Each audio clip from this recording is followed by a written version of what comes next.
The Rodriguez Show. And we are back on The Rodriguez Show. And that was the top tracks and the Instagram ads. Shout out to Beyonce. She just dropped her new album. And I just played Heated, one of my favorite tracks off of that one. Yeah. And we have our first guest on the episode. He's producer that's produced for so many great people, Kid Vista Viliami, and so many other great artists in the area and all over the place. CroCooks, how's it going, man? Going good, man. Yeah. Doing good tonight. Yeah. Last time we saw you was at the Kid Vista show earlier this year, right? Yeah, the FTG warehouse show. Ran into you guys again. Yeah. So how you been, man? How have you been in the past couple of weeks? I've been good. I just had a wedding. My brother just got married. I was the best man. So that was awesome. Nice. So you give your speech and everything, or what? Yeah. I had to give the speech. Was that hard? It was all right, like I was prepared. Oh, okay. Yeah. Did you wing it a little bit? A little bit. Yeah, that's right. A little bit. That's what makes it special. Was it one of those things where you had to embarrass them for a little bit, or no? I was very respectful. I read a lot of guides online, and like one of the first things that they're saying, they're like, don't try and son them. Especially being I'm the younger brother, so it's like don't try and like be cool and funny, like just be cool, man. It's true. Just make the day special for them because it's all about them. Right? Exactly. That's tight. So how did you get started making beats, man? Tell us your story. So I got my start making beats back in my freshman year of college. And so I was studying poli-sci at the time, but I had to take a general ed art class. And so I took a music fundamentals class. I already had like kind of an idea. I was in band like back in middle school. Oh, nice. And I met a guy in there who had a bunch of like crack software, and he wanted to put together like a collective of people to like just work on music. Like he wanted to create like a studio and just like pump out stuff. Yeah.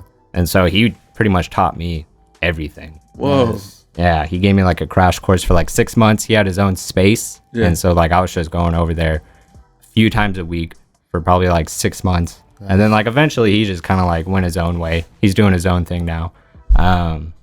But yeah, that's like he really gave me everything.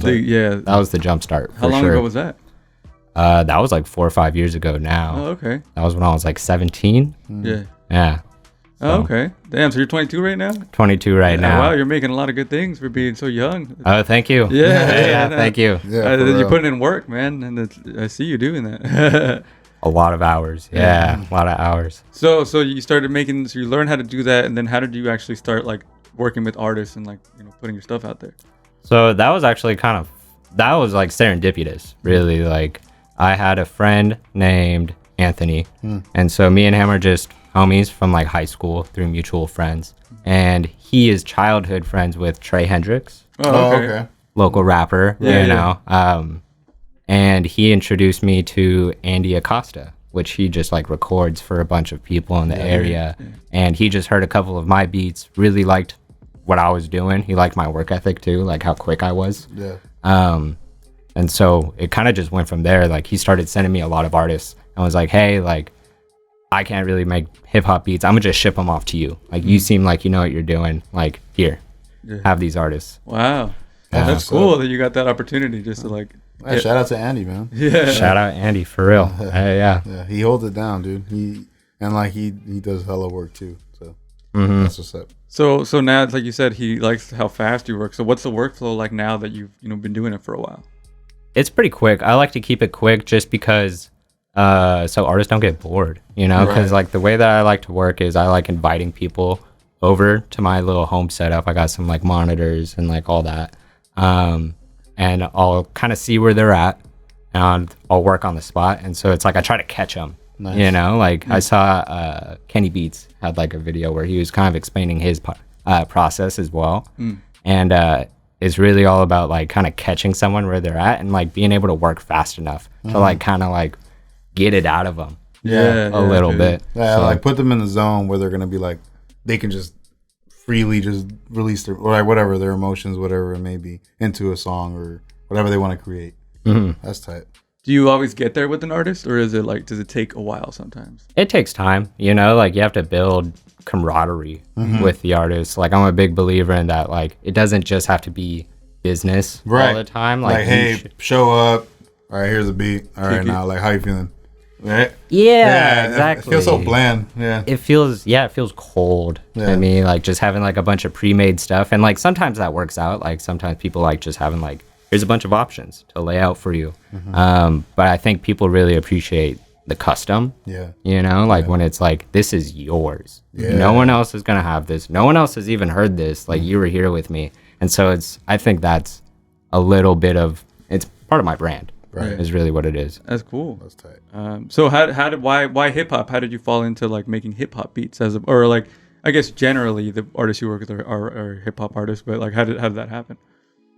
I don't know. I think I just liked hip hop. Yeah. You know, like I was really into like when I was a teenager, I was really into like punk and like ska punk was like my thing. Okay, And like so- what kind of band? Who was Like Real Big Fish. Oh, okay. Less Than Jake. Streetlight Manifesto, if you guys know them from Ireland. Yeah. So that was the kind of stuff I was listening to, and then I got really into hip hop. Like one year, like I discovered like E40 and Too Short, and I was like, "Whoa, this stuff is really cool." And so it was really hyphy music. Hyphy hip hop is like what got me into the sound. Oh, okay. I hear that. Oh shit. Okay. Yeah. I can see the influence too. Yeah. Right. Yeah, well, now that I say that, it's like okay, yeah, kind of quirky, you know. Yeah. So how did you get to working with Kid Vista? Andy, that was purely through Andy. Kid Vista goes there all the time. Right. Yeah.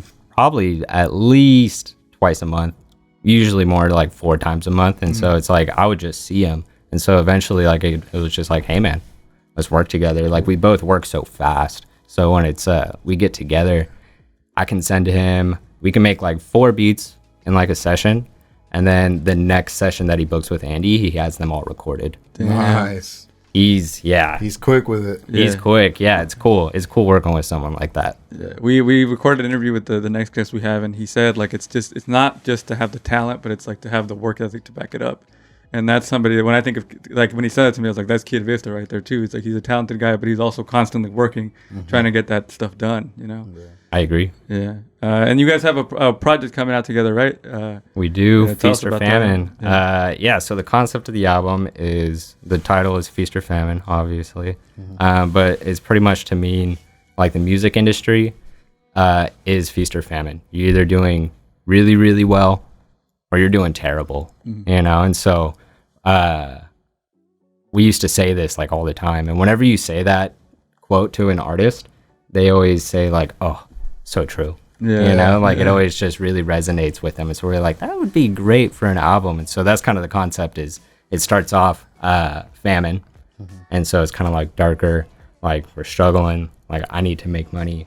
I need to get out of my situation.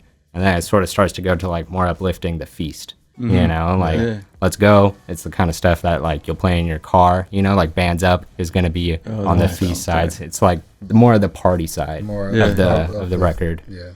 Bands Up's one of my favorite tracks. That one's so good. That one's one of my favorite too. And that beat goes hard. Remember when we first heard that here in the studio? We're like, oh shit. That one's one of my favorites too. Yeah. So now when an artist like, so when you make a beat, do you now have somebody in mind you want to send it to? Like, let's say you put something together and you're like, oh, this would be good for Kid Vist, or this would be good for Viliami, or you just make it for yourself? Definitely. I mean, it depends on the beat. I think sometimes like it's so obvious when I make a beat and it's like, oh, well, this person would sound great on it. You know, it's like, it's just kind of like a slam dunk in my mind. But sometimes I have to stop myself from doing that, because then I'll just like start flooding my artists that I'm working with. I'll just start flooding their inbox with stuff. And it's like, I don't need to be sending him that many tracks. Yeah. You know what I mean? Yeah. So I'm like, I try to be conscious of that too, of like not sending someone so much stuff that it's like overwhelming. Yeah. You know, like You kind of just let them feed off of what you kind of give them, just like little at a time. And then whatever feedback you get, it's like, oh, okay, that works.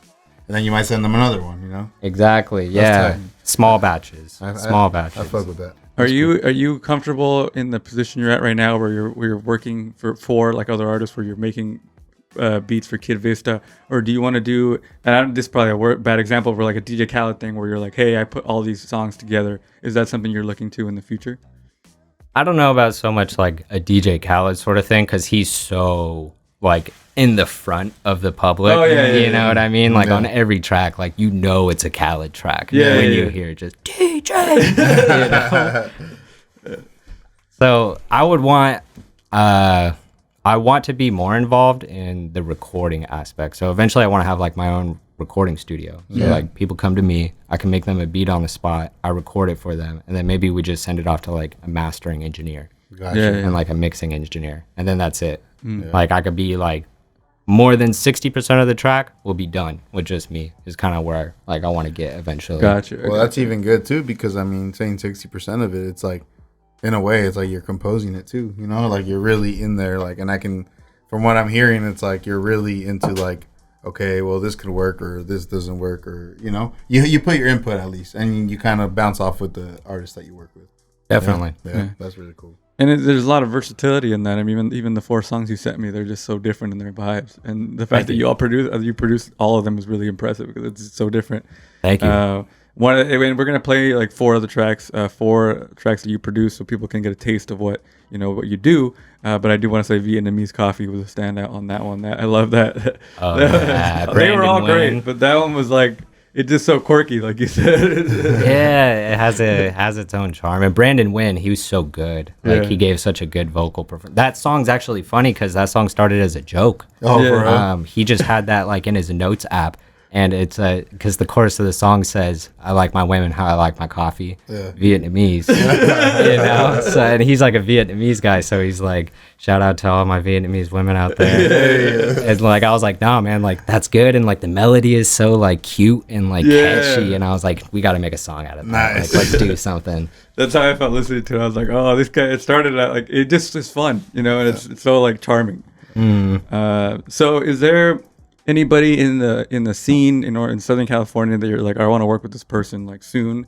And then is there like a dream artist, like somebody even bigger than that you're like, all right, I want to eventually get to them? Well, soon I want to work with Killswitch. That's Oh, like, yeah. he's in my sights for sure. Like Okay. seeing what he's doing with Puya Yeah. over there, it's really cool. To Yeah. like, I feel like people sometimes forget about Killswitch in terms of like Orange County artists that are like really out there. Like Yeah. he moved out to, I think he's like living in Florida. Yeah, You it's know? crazy. Yeah, because like I mean, I'm not gonna say I'm a fan of him, but I definitely like I've listened to his music, and it's just crazy how quick he grew too, dude. Really, really quick, and Puya picked up on that, and it's just like, wow, like this guy is kind of like if you want to say that, people don't really recognize him from Orange County. You can say underrated, but he's Yeah. really doing his thing, and he's a youngin' too, bro. He's super young, dude. Like Yeah. that's crazy.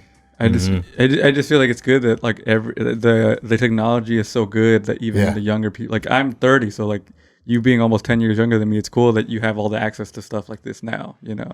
And it's just gonna keep getting easier and easier to put your stuff out there and make it seen. But Yeah. at the same time, like, how do you make it stand out in a flood of so many people having that access? You know? That's the question, huh? That's the tricky question. I think a lot of it is like having a sound, whatever it is, having like a sound and being able to like maintain it, like recreate a sound that's really good, and then just being a good hang. Yeah. I think is like a big part of it. You know, like just being a cool guy who's like chilling in the studio will get you so far with artists. You know. Because it is about building that relationship and vibing with that person too. Mhm. Yeah. So what about like if you could pick any artist right now in the universe, who would you work with? So tough, man. It would have to be like a producer / artist. Oh, okay. You know, so someone probably like Pharrell Oh, okay. would be up there. Like working with him in the studio would be crazy. Or like Tyler the Creator. I feel like working with him because I'm really into sound design. That's like I love creating sounds. I know Call Tyler. me if you get lost. That's all that is. Oh yeah, dude. Mhm. So Tyler would be cool to work with because like he's really into synths as well. So that would be a fun collab. So probably those two I'll go with for now. Yeah. Would you go with like a Mike Dean? Mike Dean, 100%. Yeah, like You're anyone, mentioning synths, so I'm like, bro, we're gonna talk synths. We're gonna mention Mike Dean, bro. anyone who's down with synths, anyone who's like got a nice collection, I'd be down to work with them. You know.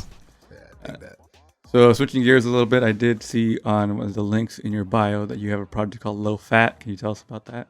Yeah, so that's a lo-fi EP that I came out with with Andy Acosta. So like I did, excuse me, I did like all of the creative stuff. So like all the actual beat making. And then he did all the mixing and played some bass guitar on it as well. I think played some guitar, like added some stuff, like co-produced it, mainly mixed.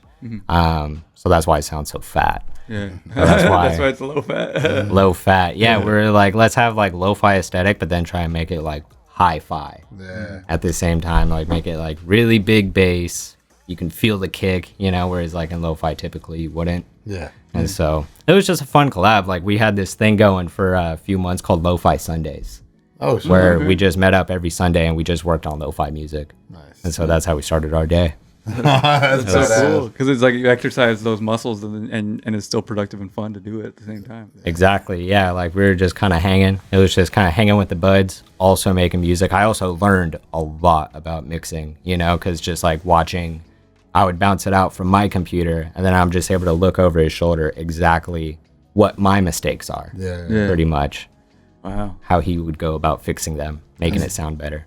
Super dope. It's good to have that community of people that you can bounce ideas off of like that, and you can work with, and it's like you make great stuff out of it.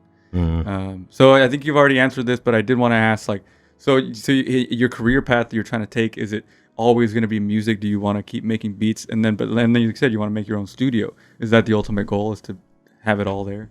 Yeah, so I want to have the studio. I'm also teaching lessons right now. So I'm doing like music lessons, which is really rewarding. I'm really into that right now. So I want to go for that. I want to keep doing that for a while. It seems like the position that I'm in, I'm going to be able to stay there for at least a few more years. Yeah. So I want to definitely keep doing that. Like, what do you do when you what do you teach in terms of like the instruments or like Digital production. Oh wow. Nice. Yeah. So it's a program called REAPMO, Reaching Youth Through Music. And so it's like an after school program sort of thing for like kids ages like 15 to 21, I think. So it's like teenagers, young adults, which is pretty cool. It's a cool age to catch them. Yeah. So it's really just crash courses. So it's like I have some kids who come in and they're like really into the production side. And so they just want to like kind of shadow me and they want to get in the software for themselves. And then I have some other kids who are just rappers. Yeah. And so it's like I'm just hooking them up with like free beats and like making them sound super dope. And I get to practice mixing on Exactly. them too. So it's like I'm recording them also. Like this place has like a little setup. So I get to like record them. I get to practice mixing vocals on my beats. Yeah. You know? And you're making a positive impact in younger the people's community, lives. yeah. And they're super stoked about it. Yeah. So it's like win, win, win Yeah. all around, you know? Like I'm getting better, they're getting better. We learn off each other. It's really cool. Gotta love that, man. Wow, that's and that's what you do for a living. You get paid for that. Yeah. Wow, that's what I'm that's doing. dope. Yeah. I'm doing that and then placements. Just spending time in studios working with artists. It's kind of what I'm doing. Living the dream, man.